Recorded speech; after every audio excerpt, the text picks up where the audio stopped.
Yo, nung nakarang DIY nga natin ay nagpintura tayo ng kisame. Ito yung napapansin nyo, kulay white na yung kisame natin. Tapos yung nakita ko yung pintuan, ang daming talsik pala, kaya agad ko itong nilinisan. Ito, ang hirap pa namang tanggalin pag maliliit, baka mabakbak din ng mga pintura ng pintuan. Ako lang din pala guys yung nag-DIY nito, nagpintura ng pintuan. Nagmukha siyang hardwood dahil sa pintura, ang ganda tingnan. Ngayon nga pala ay dadamay na natin ng pader. Itong kulay gray na pader ay gagawin na natin ding light. Bridal white din ang napili ko sa buong first floor na to. Para mukhang maliwanag lahat ng pader natin, kulay light na. Bali piniprepare ko na yung pader bago ko pinturan. Kinakaskas ko na lahat ng mga bukol-bukol at yung mga natatanggal ng pintura. Tinanggal na natin at niliyan na rin natin.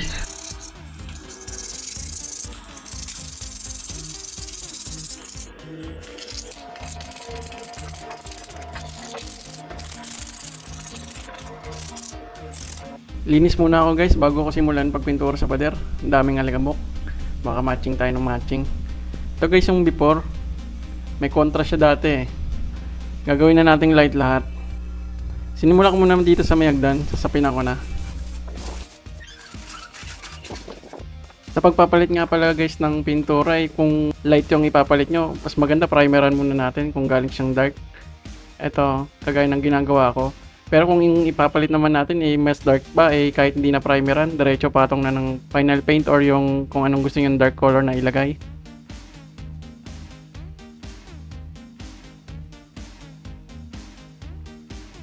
Yan, tapos na natin ma-primeran. Patuyuin muna natin. Lipat muna ako dito sa kabilang side para mapinturahan na rin natin to. Habang pinipinturahan natin to, pagtapos na ito sigurado tuyo na yung kabila. Kaya pwede na natin pinturahan uli agad yun ng final.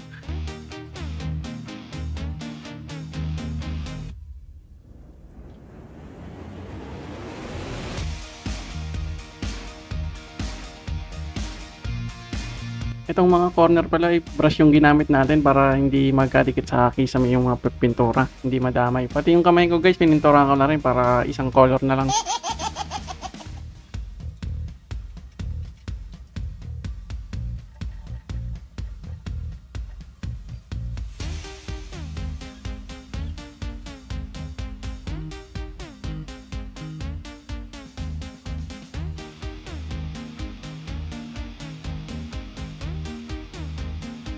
So guys, pipinturahan ko na ng final coat, bridal white. Mga 2 beses ko itong papatungan para mas magandang tignan. At lumabas mismo yung kulay niya talaga.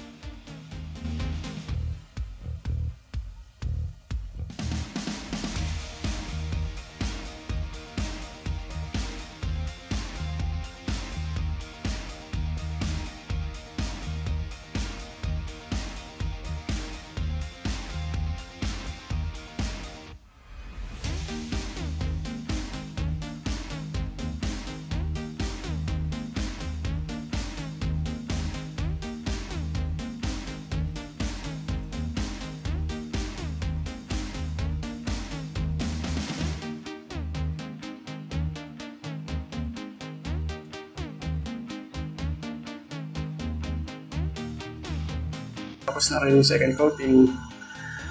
O, diba? Okay na, maganda na. Bagay naman sila. Oh. Doon naman na tayo sa second coating. Bridal white. Parang pinalight pa na ito. Bagay naman eh. Mga poste, cream. Tapos yung pader. Bridal white. Ayun o, cream. Nung nailawan, parang magkamukha na sila. Di halata. Bali, pipinturahan ko na rin ng ibang pader. Saka ubusin ko na rin tong pintura. Igamitin na natin sa buong pader dito sa first floor. Wala na rin tayo paggagamitan dito. Para pantay-pantay din mga pintura nila. Eto guys, tapos na. Naging light na yung gray. Ito naman susunod natin tong kabilang pader. Para isang kulay lang sila. Pangit pag paiba-iba eh. Ito ring side na to. Kahit isang patong lang siguro okay na, basta pag nakuha niya na yung kulay, pwede na to. Magkamukha naman sila ng kulay. Ito, isang patong na to, itutuloy ko na lang. Kahit hindi na siguro doble.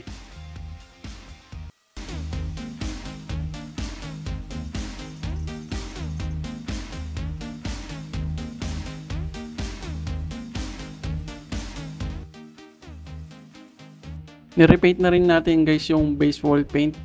Tama ba ako guys? Base wall paint ba tawag dito? Mas pinalight ko siya ng kulay kesa sa dati. Ayan. Okay naman tingnan. Dati mas dark eh. Ngayon mas pinalight pa natin ng konti. Not sure kung base paint tawag dyan. Base wall paint. Comment nyo nga guys kung tama.